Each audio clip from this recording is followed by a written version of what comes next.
တစ်ကောနေနော်တစ်ကောတစ်ပေါ့နော်ဒီတစ်ကောတစ်ကိုစဖတ်တော့သူကဒါကောရိန္သုမြို့ရဲ့အတင်းတော်မှာရှိတဲ့ယုံကြည်သူတွေရဲ့မျိုးမျိုးသောပြဿနာပေါ့နော်ယုံကြည်သူတို့ပြောရင်သူကခရစ်တော်ကိုမိမိရဲ့ကယ်တင်ရှင်နဲ့ယုံကြည်လက်ခံပြီးတော့အတင်းတော်ထဲမှာရှိနေတော်သူတွေပေါ့နော်ဒါပေမဲ့သူတို့ရဲ့အသက်တာထဲမှာတမန်တော်ပေါလုကနေပြီးတော့ဆုံးဖြတ်ပေးနေရတဲ့ပြဿနာအမျိုးမျိုးရှိတယ်အဲ့ဒီအကြောင်းလေးတွေကိုကျွန်တော်တို့နားလည်စေတာပေါ့နော်တော့ထုံးစံတိုင်းတမန်တော်ပေါလုကအစမှာတော့သူ့ကိုယ်သူမိတ်ဆက်တယ်ဘုရားသခင်နဲ့ဘုရားသခင်အလိုတော်အဖြစ်ယေရှုခရစ်ဤတမန်တော်ဒါသူ့ကိုယ်သူမိတ်ဆက်တာပေါ့နော်သူဟာသူလုံယူကြိုးစားတဲ့သူမဟုတ်ဘူးဆိုတဲ့အကြောင်းဘုရားသခင်ရဲ့အလိုတော်ကြောင့်ယေရှုခရစ်ဤစေလွှတ်ခြင်းခံရတဲ့သူဖြစ်တယ်ဆိုတဲ့အကြောင်းပြီးတော့သူနှုတ်ဆက်တယ်အသင်းတော်ကသူတွေကိုသူနှုတ်ဆက်တယ်နှုတ်ဆက်ပြီးတော့နှုတ်ဆက်တဲ့စကားကိုကျွန်တော်မပြောတော့ဘူးเนาะအဓိကဒီနေရာမှာဘာစပြဿနာကိုဖြေရှင်းတယ်လဲဆိုတော့ကွဲပြားတဲ့ပြဿနာเนาะအချင်းချင်းစကားတင်ညူတီပြအချင်းချင်းမကွဲပြားပဲစိတ်တဘောတတန်တမတ်တီရှိသည်နှင့်စိတ်ဆက်ဆုံးလင်ကြမည်ကြောင်းမကွဲပြားစေခြင်းဘူးစိတ်တဘောတတမတ်တည်းရှိစေခြင်းနဲ့စုံလင်စေခြင်းနဲ့စိတ်ဆက်စုံလင်စေခြင်းနဲ့ဆိုတာကွဲပြားနေတယ်စိတ်တဘောမညီဘူး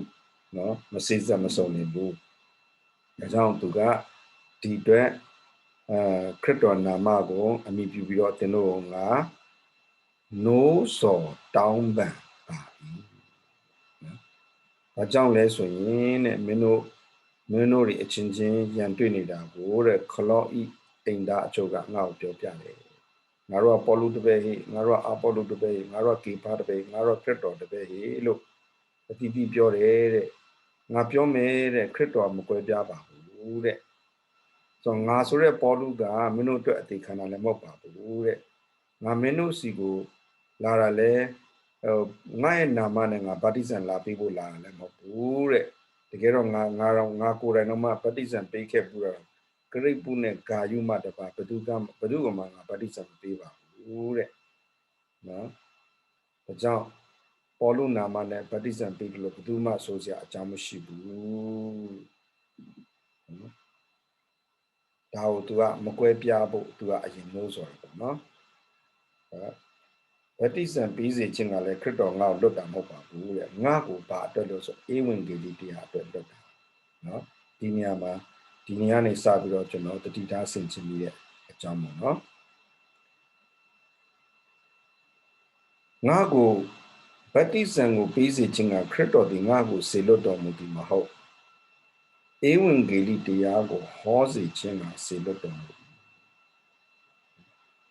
သို့တော်လည်းခရစ်တော်၏လက်ဝါးကပ်တိုင်ကိုအချီးနှီးမဖြစ်စေခြင်းကနှုတ်ပညာကိုအခွင့်မပေးဘဲနေ၏နှုတ်ပညာကဧဝံဂေလိတရားကိုအချီးနှီးဖြစ်စေတဲ့သဘောရှိတယ်ဒါကြောင့်သူပြောတယ်ခရစ်တော်၏လက်ဝါးကပ်တိုင်ကိုတဲ့သူကဧဝံဂေလိဟောဖို့လာတာဖြစ်တယ်ဒါပေမဲ့တဲ့အဲ့ဒီဧဝံဂေလိတရားလို့ခေါ်တယ်ခရစ်တော်၏လက်ဝါးကပ်တိုင်အချီးအနှီးမဖြစ်စေခြင်းကနှုတ်ပညာကိုခွင့်ပြုဒါဆိုရင်အဓိပ္ပာယ်ကနှုတ်ပညာဆိုတာကသူ့ရဲ့တက်ကြွခြင်းလောကအမြင်အထင်အယူအဆနဲ့ဟောပြောခြင်းနော်ဒါနှုတ်ပညာအင်္ဂလိပ်လိုကျ wisdom of speech ဧဝံဂေလိတရားကိုဧဝံဂေလိတရားတိုင်းပဲဟောလူဟာအပြစ်ရှိတယ်အပြစ်ကနေလွတ်ဖို့လူကဘာသာတရားပြည့်ညတ်တရားနဲ့ကြိုးစားလို့မရဒီအတွက်ဂျေဇုပြုဖို့ခရစ်တော်ကလူစားတိခံပြီးတော့အပြစ်ကိုကားတိုင်းမှာပေးဆက်ပြီးအသေးခံပေးပြီးတော့အပြစ်ကျွေးဆက်ပေးတယ်တကြိုပြီးရှင်ပြန်ထမ်းမြောက်တယ်ဒါဟာခရစ်တော်ရဲ့ဖခင်ရဲ့ဂျေဇုပြုခြင်းကိုခရစ်တော်အဖြစ်ဖခင်ကလက်တွေ့ပြတာဒါကိုလက်ခံယုံကြည်ရင်ဖ Tara Sonshon Jin being yet a look there. Payata Piquia. Da you leave it. Oh, da go there. Da will Naruga, no pina. Lurie a tweet called below the ball on, below Lacanla on, below Minwa on, below Coca Chita. I don't know pina or don't people. No pina got a babo chini pieces or lower current, they are matu at the goosey pida. Then no pina and erago machetane. Eri no pina ne erago, mapampo, pamposiago, malo ao, cretoga, piece on low baby da. Eri piece on low baby da yago, Jono Kanyare Diana Goja. No, Rodinia ma, Banale Alesuni, Nemate no pina, no. That's when Digini generally ha. Go ga Payane Pete Yago, Pure Mesui. The Catalema Generoga Nama Piota Pauli, Nama Zakama Piota, Nama to Nalo Zakama Tota, Nama to Nyalo no Matota, Nama to Nyalo Matuitata, Mamientata, the Gerom no? Eddie no Pinyaga, Payaye Gadidozaga, Payaye Agency go, for we are Tapiam Zidam, and now shut down. The Jamu Generoga Namati Ba Yechi Bobele, so Yechi Longa Babele, so Payako Boma, Pune, Kanzaya Bobe, Goran Kanza Jimbo, Eddie Kanzaya, so Duran, Yambio Dade. No, the Jam Payaga General Boma, Jim Suarega, Simantara Shide, Era 2 year Jepsete. Eddie Eddie Simango accountဖြစ်အောင်တားတော့ယေရှုကလာပြီးတော့လုပ်ပေးတယ်နံပါတ်1တော့အသွေးသားယူပြီးတော့အသေးခံချေဖြတ်ပေးတယ်ဝိညာဉ်ဖြစ်သွားတယ်အဲ့ဒီဝိညာဉ်ဟာခုနစားသောအားနဲ့ကျွန်တော်တို့ထဲမှာအလုပ်လုပ်နေတယ်ခရစ်တော်ရဲ့ခန္ဓာကိုယ်ဖြစ်အောင်တည်ဆောက်ပေးနေတယ်ဥတီချက်ကတော့နောက်ဆုံးပြည့်စုံစုံနေတဲ့သူတို့သမီးယေရုရှလင်မြို့ပြဖြစ်သွားဖို့ရိုးရိုးလေးပဲနော်ဒါကဖယားရဲ့ဖယားကျွန်တော်တို့ပမာပြုတဲ့အရာကိုကျွန်တော်တို့ကရိုးရိုးလေးခံစားပြီးတော့ရိုးလေးပြန်ပြောတာနှုတ်ပညာမလို့ဒါကြောင့်ပေါလုကသူပြောပြီးပြီသူ့အကျိုးကိုပြုစုတဲ့အရာအလုံးကိုသူမစင်ခဲ့တော့မှလိုက်ရဖိလိပ္ပိကျမ်းပါလေသူ့လောက်တတ်ခဲ့တာသူပဲသူ့လောက်သိခဲ့တာသူပဲသူ့လောက်အကျင့်ကောင်းခဲ့တာသူပဲဒါပေမဲ့တဲ့ငါကတဲ့သူဟာသူ့ပညာကိုအမိပြုပြီးမပြောခရစ်တော်ဘာလဲဆိုတော့ပဲသူပြောတယ်နော်ဒါကြောင့်နှုတ်ပညာနဲ့နှုတ်ပညာကိုခွင့်မပေးဘဲနေတော်မူ၏တဲ့နော်ဆိုတော့သူအောက်မှာ session ပြတာကဒါဒီနေ့ကျွန်တော်အဓိကပြောမယ့်အကြောင်းမဟုတ်ဘူးနော်သူပြောတဲ့ຢာကတော့အကြောင်းမူကားဆုံးရှုံးခြင်းတို့ရောက်သောသူတို့လက်ဝါးကရိုင်တရားသည်မိုက်သောတရားဖြစ်၏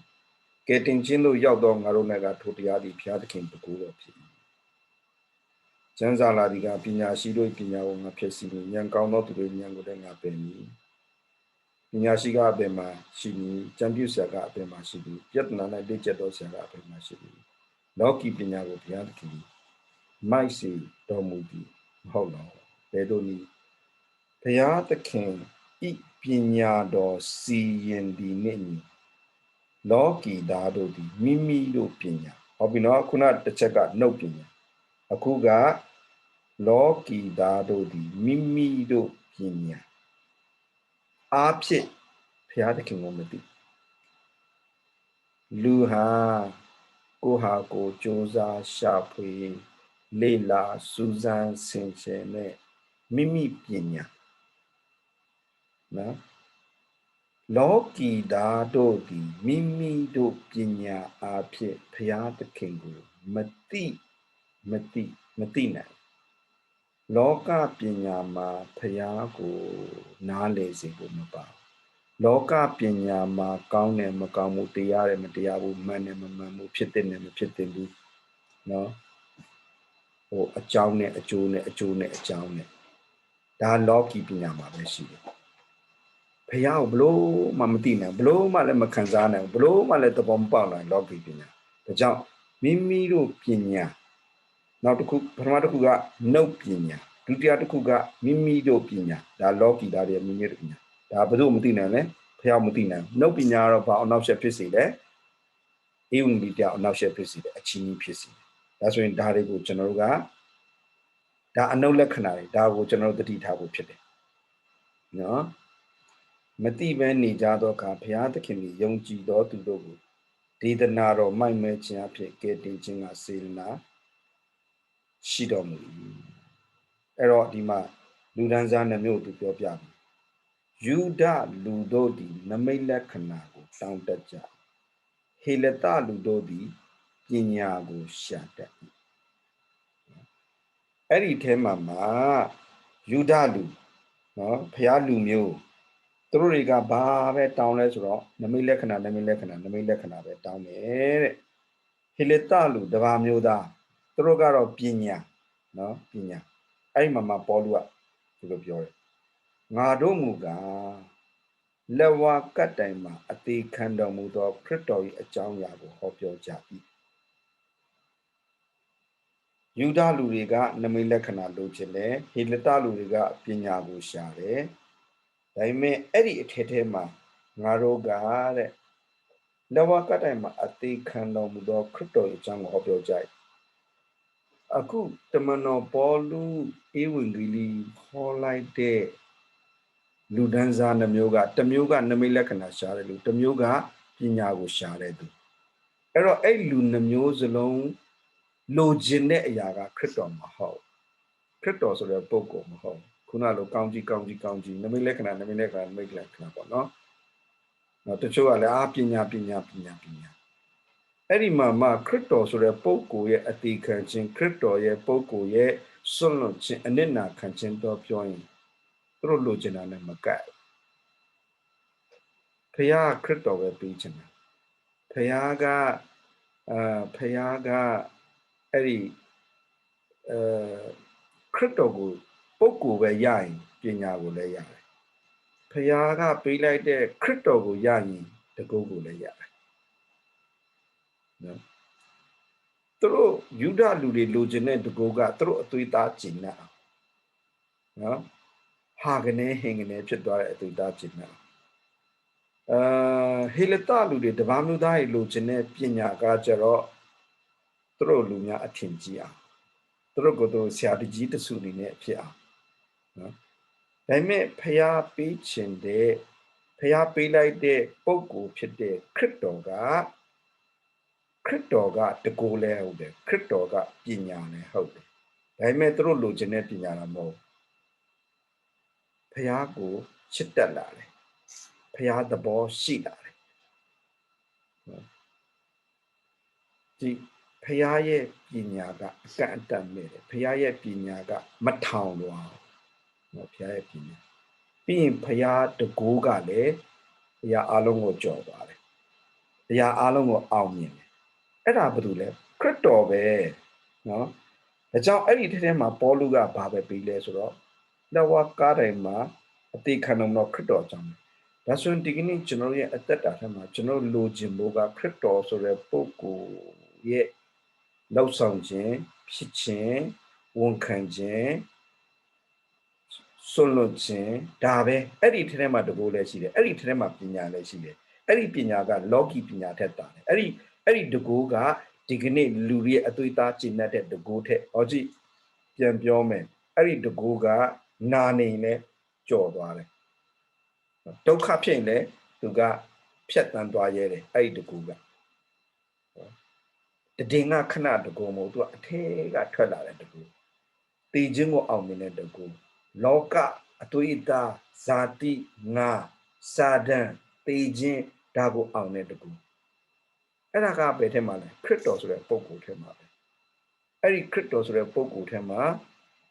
ဖခင်ရဲ့ပညာခဏနဲ့တကူနဲ့ပညာကိုကျွန်တော်ထပ်ပြီးတော့ခွင့်မယ်နော် ငါတို့ကလဝကတိုင်မှာအသေးခံတော်မူသောခရစ်တော်၏အကြောင်းအရာကိုဟောပြော၏ခရစ်တော်ပဲသူပြောတယ်တဲ့အဲ့ဒီခရစ်တော်ကတဲ့ထိုအကြောင်းအရာဒီကထိုခရစ်တော်ကယူဒအမျိုးသားထိမိ၍လဲเสียအကြောင်းပဲတပါးအမျိုးသားနဲ့ကမိုက်မဲခြင်းခရစ်တော်ပါလေအထင်ကြီးစရာမရှိဘူးဘာလဲငါတို့ပညာလားငါတို့အတွေးခေါ်လောက်ခင်မမီခရစ်တော်ယူဒတွေအတွက်ကြောင့်သူတို့ကနမိတ်လက္ခဏာလေသူတို့ကြောင့်ထိမိလဲစရာဖြစ်တယ်သူတို့အတွက်ကြတိဆောက်စရာမဖြစ်ဘူးနော်ခရစ်တော်သူတို့လိုချင်တဲ့တကူကခုနပြောသလိုဆင်းရဲတာနဲ့ချမ်းသာကြီးဝုန်းကနေဖြစ်သွားခြင်းဝုန်းကနေဘယ်လိုပြောမလဲလူတွေအများကြီးပြောင်းလဲသွားတာအဲ့လိုမျိုးလိုချင်အဲ့ဒီတကူယူဒတွေမျောလင်းတဲ့တကူကဒါပေမဲ့ခရစ်တော်ကကြတော့တကူပဲပညာပဲဒါပေမဲ့ခရစ်တော်ထဲကထွက်လာတဲ့တကူနဲ့ခရစ်တော်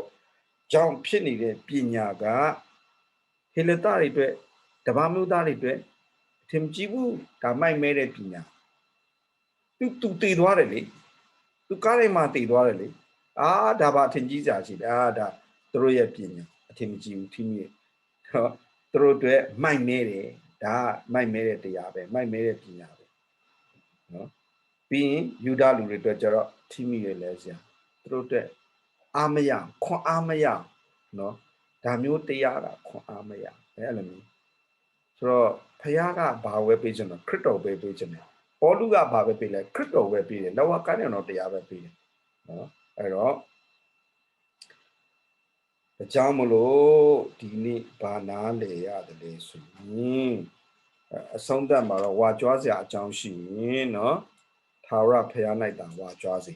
အဲ့တော့ဒီနေရာမှာကျွန်တော်ဘာကိုနည်းနည်းခွဲပြခြင်းလဲဆိုတော့တကူတော်နဲ့ပညာတော်ယူဒလူတွေကနမိတ်လက္ခဏာတောင်းတယ်အဲ့ဒါတကူဟေလသတွေကပညာကိုရှာတယ်အဲ့ဒါကတော့ပညာပေါ့နော်ဒါဆိုရင်အခုပေါလုပေးတာကလဝကရင်တော်တရားလဝကရင်တော်ဆိုတာခရစ်တော်ဆိုတာဘုရားရဲ့တကူနဲ့ဘုရားပညာတော်ဖြစ်တယ်အဲ့ဒါတနည်းအားဖြင့်ခရစ်တော်ဤတရားပဲဒီမှာသူပြောရင်နော်ခေါ်တော်မူသောသူတို့၌ဘုရားသခင်ဤတကူတော်နှင့်ဘုရားသခင်ပညာတော်ဒီဟုသောခရစ်တော်ဤတရားဖြစ်ခေါ်တော်မူသောသူတို့၌ယုဒအမျိုးသား၌ထိမိလဲเสียအကြောင်းတပါးမျိုးသား၌ကမိုက်မဲเสียမိုက်မဲခြင်းဖြစ်၏သို့တော်လေယုဒလူဖြစ်စေဟေလသလူဖြစ်စေနော်ယုဒလူပဲဖြစ်ဖြစ်ဟေလသလူပဲဖြစ်ဖြစ်ခေါ်တော်မူသောသူတို့၌ကအဓိပ္ပာယ်ကသင်ဟာယုဒလားသင်ဟာဟေလသလားဖျားခေါ်တော်သူဆိုရင်တနည်းအားဖြင့်ဖျားခေါ်တာကိုခံရတော့သူခံတော်သူဝန်ခံတော်သူဆိုရင်တော့တဲ့အဲ့ဒီသူအတွက်ကတော့တဲ့ဖျားရဲ့တကူနဲ့ဖျားရဲ့ပညာဟာခရစ်တော်ရဲ့ဖြစ်ခြင်းတရားပြောမနော်လူတွေနှုတ်ပညာရှိတယ်မိမိတို့ရဲ့ပညာရှိတယ်နော်ဒါလောကပညာနှုတ်ပညာဟာဘာကိုအစီတာဖြစ်လဲဧဝံဂေလိတရားကိုအချီးမြှင့်အစီတာဖြစ်စေတယ်လူတွေရဲ့ပညာကဘုရားကိုမသိဘလို့မှသဘောမပေါက်နော်အဲ့ဒီထဲမှာလူတွေကထပ်ပြီးတော့တကိုးလိုချင်တဲ့သူပညာပဲရှာတဲ့သူအဲ့ဒီလူတွေကိုပေါလုကဘာကိုပဲဆိုတော့ခရစ်တော်ဆိုတဲ့လက်ဝါးကားတဲ့တော်တရားကိုပဲပေးတာခရစ်တော်ကိုပဲပေးတာနော်ဒါပေမဲ့တဲ့အဲ့ဒီခရစ်တော်ဆိုတဲ့ပုဂ္ဂိုလ်ကလက်ဝါးကားတဲ့တော်တရားယူဒတွေအတွက်ဒီဆောက်ဆံမျိုးထိမိလဲစရာဖြစ်တယ်သင်ကြီးစရာမရှိခွန်အားမရဟေလသတို့အတွက်ဒါမိုက်မဲသောတရားနော်အဲ့ဒီလိုမျိုးသူတို့ထင်တယ်ဒါပေမဲ့တဲ့ဒီတရားဆိုတဲ့ပုဂ္ဂိုလ်ခရစ်တော်ကယူဒလူလားဟေလသလူလားဖျားခေါ်တာကိုခံရပြီဆိုရင်ယူဒလူပဲဖြစ်ဟေလသလူပဲဖြစ်လူတိုင်းအတွက်ပေါ့ဆိုလိုချင်တာက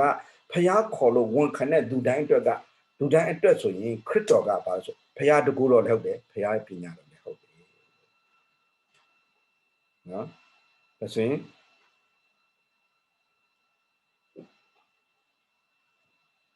ကားတိုင်းမှာအသက်ခံရတဲ့ခရစ်တော်ကိုတမန်တော်တွေဟောပြောလိုက်ခြင်းဆိုတာတမန်တော်တွေဘာလုပ်လဲလဲဖရာတကူတော်နဲ့ဖရာပညာကိုပြောနေခြင်းဖြစ်တယ်ဟေလတဂရိလူတွေဒီပညာကိုထင်ကြည့်ယူဒလူတွေဒီတကူမျိုးမလို့ခြင်းနော်သူတို့ကဟာလောလောဆယ်ဟာကနေဟင်ကနေဖြစ်သွားတဲ့တကူပဲလို့ခြင်းဒါပေမဲ့တမန်တော်ပေါလုကကားတိုင်းမှာအသက်ခံတဲ့ခရစ်တော်ကိုပဲဟောတယ်ဘုရားတကူတော်ကိုပဲဟောတယ်အဲ့ဒီခရစ်တော်ဟာဘုရားရဲ့တကူနဲ့ဘုရားရဲ့ပညာဖြစ်တယ်အဲ့တော့ wisdom ပညာနဲ့ power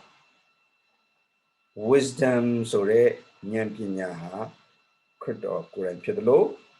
power ဆိုတဲ့တကူဟာလည်းခရစ်တော်ကိုယ်တိုင်ဖြစ်တယ် wisdom ဆိုတာက planning purposing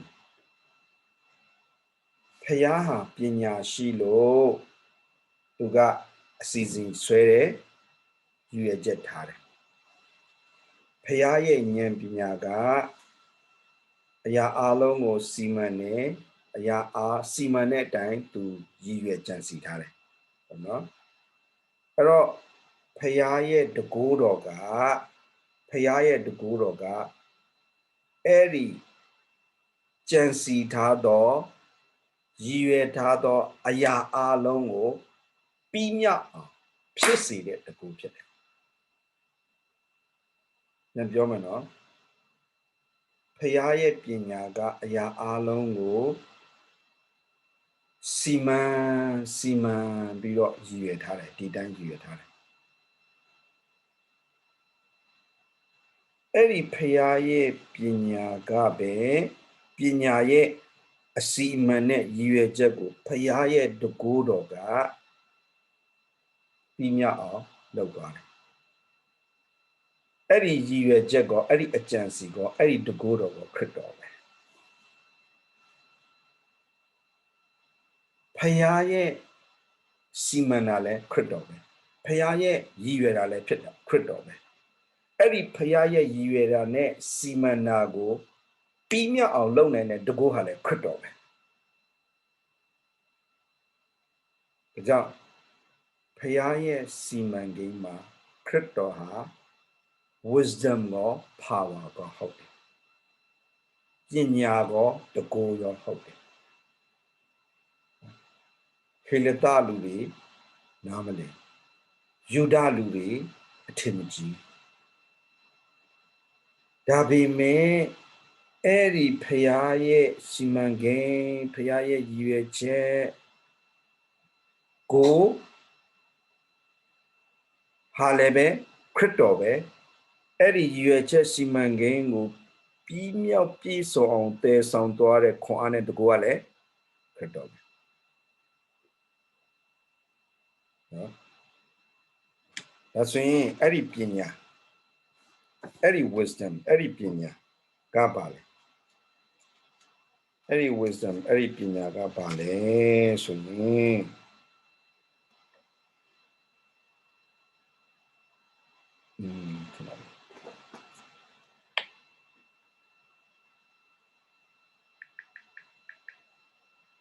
အဲ့ဒီ wisdom အဲ့ဒီပညာ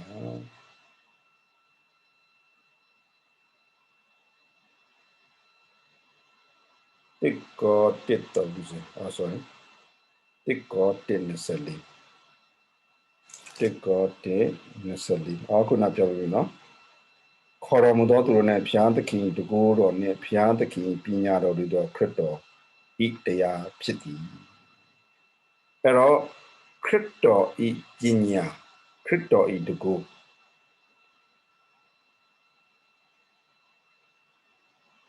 ငယ်30ဖတ်မယ်နော်တစ်ကောတစ်30ထိုဘုရားသခင်အားဖြင့်တင်တို့သည်ယေရှုခရစ်၌တည်နေကြ၏ထိုသခင်မူကားဘုရားသခင်စီရင်တော်မူသည့်အတိုင်းငါတို့၌ပညာဖြောင့်မတ်ခြင်းတန်ရှင်းခြင်းရွေးနှုတ်ခြင်း အဲ့ဒါဖရာရဲ့ပညာပဲအဲ့ဒီဖရာရဲ့ပညာဟာယေရှုခရစ်တော်ဟုတ်နော်ထိုဖရာသခင်အားဖြင့်တင်တို့သည်ယေရှုခရစ်၌တည်နေကြ၏ထိုသခင်မူကားဖရာသခင်စီရင်တော်မူသည့်တိုင်ငါတို့၌ပညာဖြောင့်မတ်ခြင်းတန်ရှင်းခြင်းရွေးနှုတ်ခြင်းဒါဖရာရဲ့ပညာပဲဟေလသလူတွေရှာတဲ့ပညာကကောင်းအောင်လုပ်တယ်မဖြောင့်မတ်ဘူးစူးစမ်းပြီးတော့ဗာလေတန့်ရှင်းအောင်နေတယ်ညဉ့်ညူးနေတယ်မဖြောင့်မတ်ဘူးမတန့်ရှင်းဘူးဒါပေမဲ့ကျွန်တော်တို့ခရစ်တော်ဆိုတဲ့ပုဂ္ဂိုလ်ဟာဖရာရဲ့ပညာဖရာရဲ့တကူအဲ့ဒီဖရာရဲ့ပညာကဘာကိုဖြစ်စေလဲဖြောင့်မတ်ခြင်းတန့်ရှင်းခြင်းရွေးနှုတ်ခြင်းနေ့တိုင်းအပြစ်နေ့တိုင်းအခက်ခဲနေ့တိုင်းပြဿနာထဲကသူကရွေးနှုတ်နေတယ်ကင်နှုတ်နေတယ်အဲ့ဒါခရစ်တော်ဒီဟုသောဖရာရဲ့ပညာပဲနော်အဲ့ဒါကိုကျွန်တော်နားလည်ဖို့လိုတယ်အဲ့ဒီဖြောင့်မတ်ခြင်းအဲ့ဒီတန်ရှင်းခြင်းအဲ့ဒီညွှန်းနှုတ်ခြင်းကိုတကိုးဖြစ်တဲ့ခရစ်တော်ကပဲနေ့တိုင်းဖြစ်အောင်လုပ်ပေးနေတယ်နော်အဲ့ဒါကိုကျွန်တော်နားလည်ဖို့ဒါကြောင့်ဒီကနေ့အဓိကနားလည်ဖို့ကဖရာရဲ့တကိုးနဲ့ဖရာရဲ့ပညာခရစ်တော်အဲ့ဒီဖရာရဲ့ပညာဟာခရစ်တော်အဲ့ဒီခရစ်တော်ဟာငါတို့၌ပညာဖြစ်နေတယ်ဖြောင့်မတ်ခြင်းဖြစ်နေတယ်တန်ရှင်းခြင်းဖြစ်နေတယ်ရွေးနှုတ်ခြင်းဖြစ်နေတယ်လောကပညာမဟုတ်လောကဖြောင့်မတ်ခြင်းမဟုတ်လူတွေလှုပ်တဲ့တန်ရှင်းခြင်းမဟုတ်လူတွေရွေးနှုတ်ကယ်နှုတ်ပေးနေတာမဟုတ်နော်အဲ့ဒီခရစ်တော်ကိုယ်တိုင်ကသူ့ရဲ့တတ်နိုင်ခြင်းတကူတော်နဲ့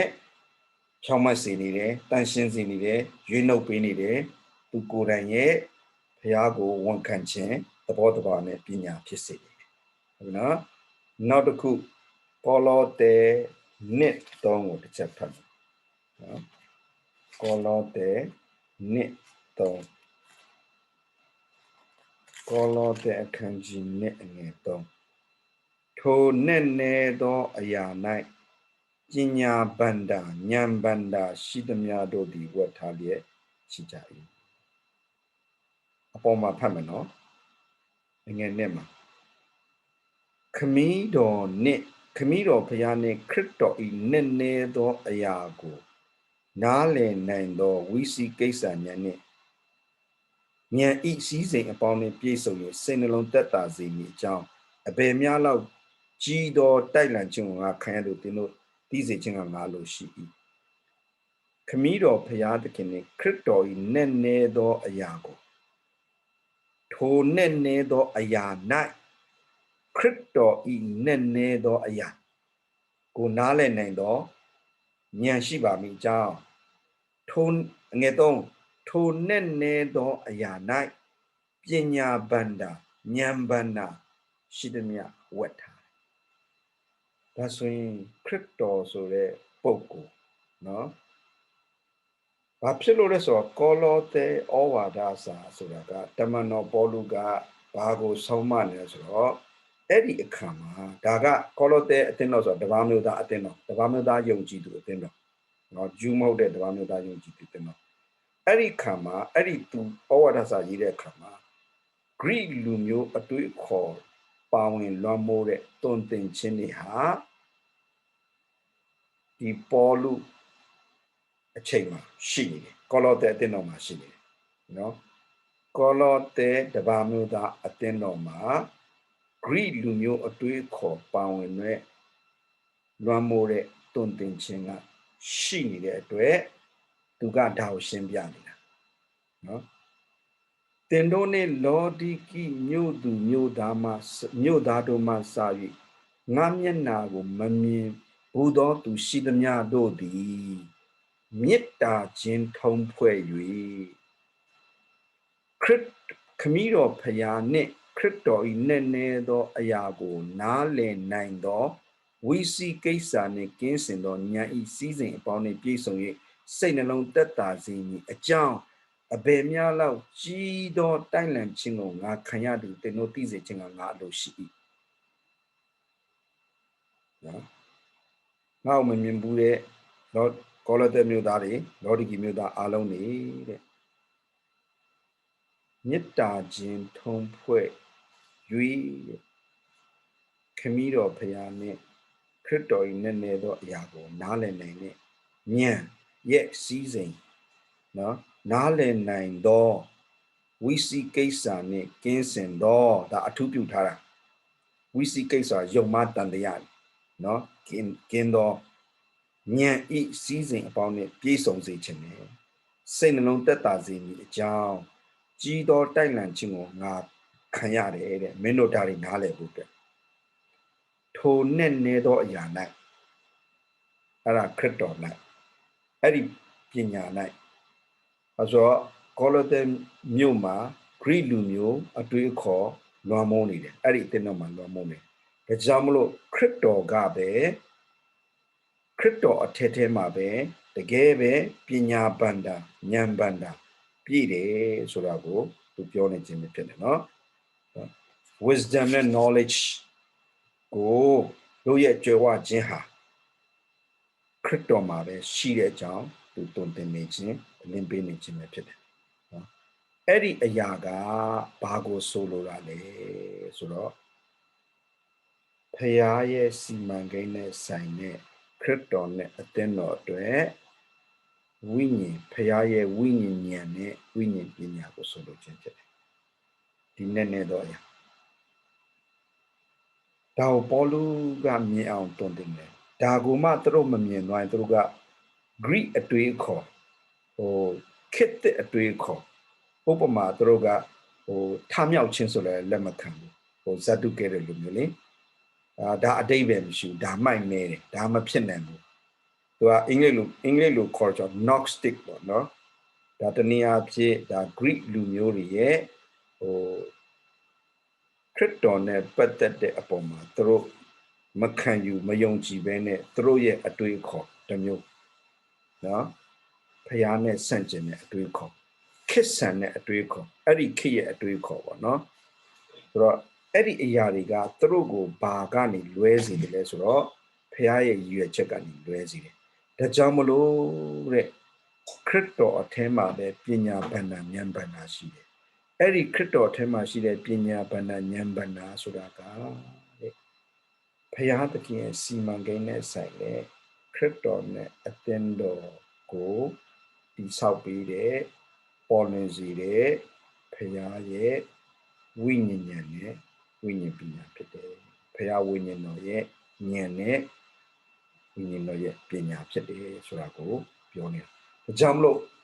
ကျွန်တော်တို့အဓိကအသိကျွမ်းရမှာကပုဂ္ဂိုလ်တည်းတော်ခရစ်တော်ပဲအဲ့ဒီပုဂ္ဂိုလ်တည်းတော်ခရစ်တော်ထဲမှာပညာဗန္ဒာဉာဏ်ဗန္ဒာအဲ့ဒီပညာဗန္ဒာဉာဏ်ဗန္ဒာဆိုတာကဖျားရဲ့စီမံကိန်းဆိုင်ရာဖျားရဲ့ဝိညာဉ်ပညာနဲ့ဝိညာဉ်ဉာဏ်ကိုဆိုလိုခြင်းဖြစ်တယ်တနည်းအားဖြင့်ဘာကိုမပြောလဲဆိုတော့လူရဲ့အသွေးသားကသိတဲ့ပညာဉာဏ်ကိုမဆိုလို့အဲ့ဒါကထောင်လွှားခြင်းကိုဖြစ်စေတယ်အဲ့ဒါကဖျားလန်းကလွဲစေတယ်အဲ့ဒီအရာကဖျားပညာဆိုမိုက်မဲတယ်အထင်ကြီးစရာမရှိလို့သူတို့အဲ့လိုခံယူတယ်အဲ့ဒီအရာကသူတို့လိုချင်တဲ့တကူမျိုးမဟုတ်အဲ့လိုမျိုးထင်တတ်စေတယ်ဒါကိုပေါ်လို့ရှင်းပြနေတာဖြစ်တယ်နော်ဒါကြောင့်မလို့သူက wisdom ဉာဏ်လို့ပြောရင်ကျွန်တော်ရဲ့ဝိညာဉ်နဲ့ဆက်နေတယ်ဉာဏ်ဟာခရစ်တော်လေအဲ့တော့ခရစ်တော်ဟာကျွန်တော်ဝိညာဉ်ထဲမှာလာတယ်ဉာဏ်လို့ပြောရင်ကျွန်တော်ရဲ့ဝိညာဉ်နဲ့ဆက်နေတယ်ပညာ knowledge လို့ပြောရင်သူကလူရဲ့အသိတရားနဲ့ဆက်နေတယ်နော်ဒါဆိုရင်ဖျားဟာဉာဏ်ဖြစ်တယ်အဲ့ဒီဖျားဟာဉာဏ်ဖြစ်တယ်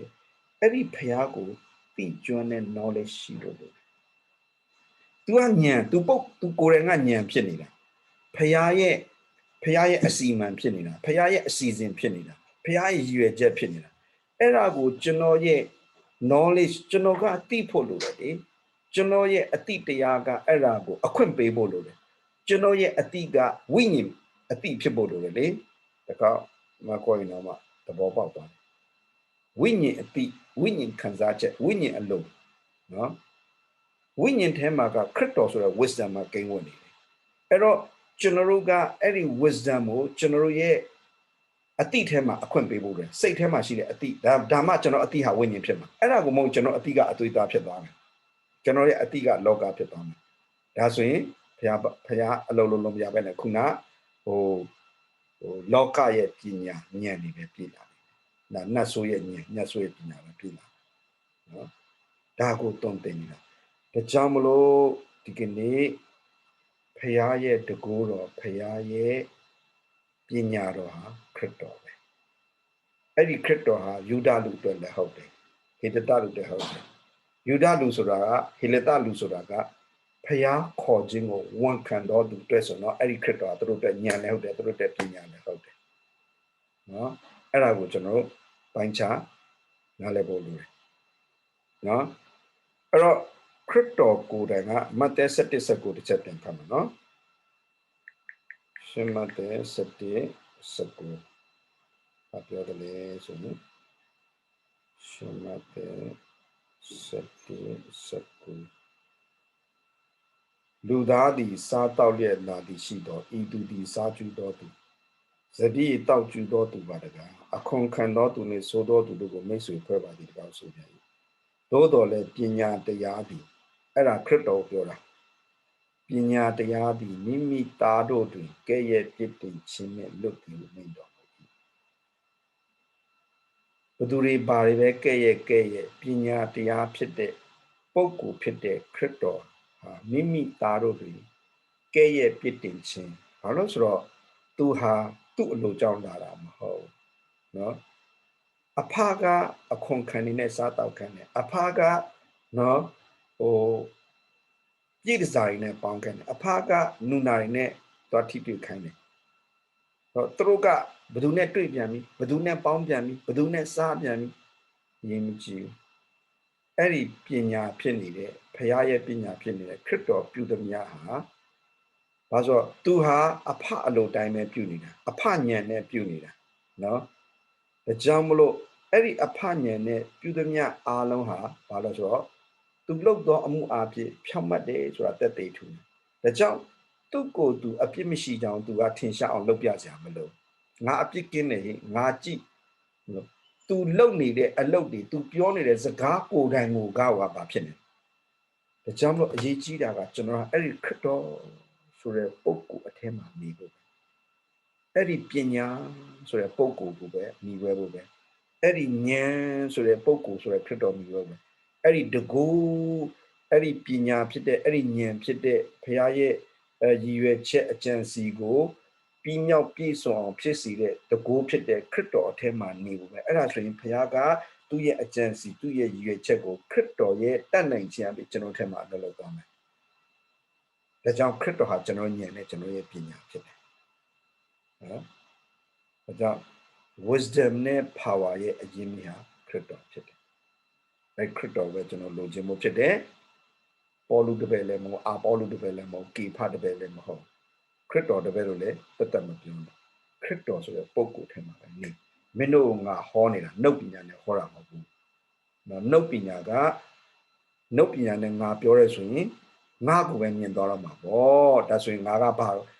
ဧဝံဂေလိတောင်ငါအချင်းကြီးဖြစ်စေလိုက်တာနဲ့အတူတူပဲမင်းတို့ကလည်းပဲမင်းတို့ရဲ့ပညာနဲ့မရှာနဲ့ဘုရားကိုမသိနိုင်ဘူး။ဘာကြောင့်လဲဆိုတော့မင်းတို့ယူဒလူတွေကတကူပဲရှာနေတယ်။ဟေတတလူလည်းပဲပညာပဲရှာနေ။ဒါပေမဲ့အဲ့ဒီထဲမှာငါမင်းတို့ပေးတာကခရစ်တော်ရဲ့တရားဝင်မှာပေးတယ်။ဘုရားရဲ့ဉာဏ်နဲ့ဘုရားရဲ့ပညာဘုရားတကူဖြစ်တဲ့ပုဂ္ဂိုလ်ဖြစ်တဲ့ခရစ်တော်ဝင်မှာပေးတယ်။အဲ့ဒါကိုပဲခုနခရစ်တော်နဲ့ခရစ်တော်ဆိုတာဘယ်လိုလဲဆိုတာကျွန်တော်အသေးစိတ်ခွဲပြပြီ။နော်။ဒါကြောင့်ကောရိန္သုအသင်းတော်မှာယူဒလူတွေလိုချင်တဲ့တကူနဲ့ဟေရတလူတွေရှာနေတဲ့ပညာတွေနဲ့ရှုပ်ထွေးအဲ့နဲ့ရှုပ်ထွေးနော်ဒါကြောင့်ပေါလုကတကူနဲ့ပညာဟာခရစ်တော်ပဲဖြစ်တဲ့အကြောင်းသူကတုံ့ပြန်ရှင်းပြနေခြင်းဖြစ်တယ်နော်ဒါနှုတ်ပညာကိုဖယ်ပါငါတို့လည်းနှုတ်ပညာမသုံးလောကီပညာကတော့ဘုရားကိုမသိစေဘူးနော်ခရစ်တော်ဆိုတဲ့ပုဂ္ဂိုလ်ပဲမင်းတို့ငါပေးတယ်အေး ရားခေါ်တော့လက်မခံတဲ့ယူဒတွေတော်တော်ထိမိကြပေါ့ဘုရားကိုလက်မခံတဲ့ဟေလေတာတွေတော်တော်မှတ်မဲခြင်းပေါ့ဒါပေမဲ့ဘုရားခေါ်လိုက်တဲ့သူခေါ်ခြင်းကိုခံတဲ့သူတွေတော်တော်ခရစ်တော်ဟာသူတို့အတွက်ခရစ်တော်ရဲ့တရားဟာဘုရားရဲ့တကူဘုရားရဲ့ပညာဖြစ်တယ်နော်ဒါကြောင့်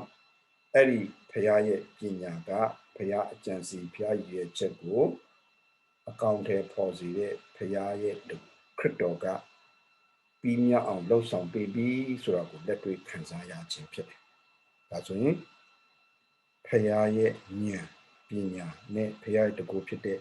ပုဂ္ဂိုလ်ဖြစ်တဲ့ခရစ်တော်ကိုပဲကျွန်တော်လိုချင်ပါ။အဲ့ဒီပုဂ္ဂိုလ်ထဲမှာပဲနေပါ။ဒါဆိုရင်အဲ့ဒီပုဂ္ဂိုလ်ထဲမှာနေရင်ခေရဲ့လက်စားနဲ့ပညာရဲ့သဘောကိုလည်းကျွန်တော်တို့ရှောင်လွှားနိုင်မှာဖြစ်တယ်လို့ကျွန်တော်တို့ဘက်ကနေလူဘက်ကနေတစ်ဖက်သက်လိုချင်တဲ့တကူလမိတ်လက္ခဏာဟာအချီးနှီးပဲဖြစ်တယ်ခရစ်တော်ထဲမှာဖြစ်သွားတဲ့ဘုရားရဲ့စီမံကိန်းကိုတည်ဆောင်သွားတဲ့ဖြစ်ခြင်းတကူကပဲကျွန်တော်တို့အစစ်မှန်ဖြစ်တယ်ဆိုတာကျွန်တော်တို့နားလည်တာအဲ့ဒါမှကျွန်တော်ရဲ့အတ္တတာတွေဟာမှန်လာဖို့ရှိတယ်ဘုရားရဲ့စီမံကိန်းရွေးချက်တမန်မှာပြည့်စုံလာဖို့ရှိတယ်နော်ဒါလေးကိုသိစင်ပါတယ်လို့ကျေးဇူးတင်ပါ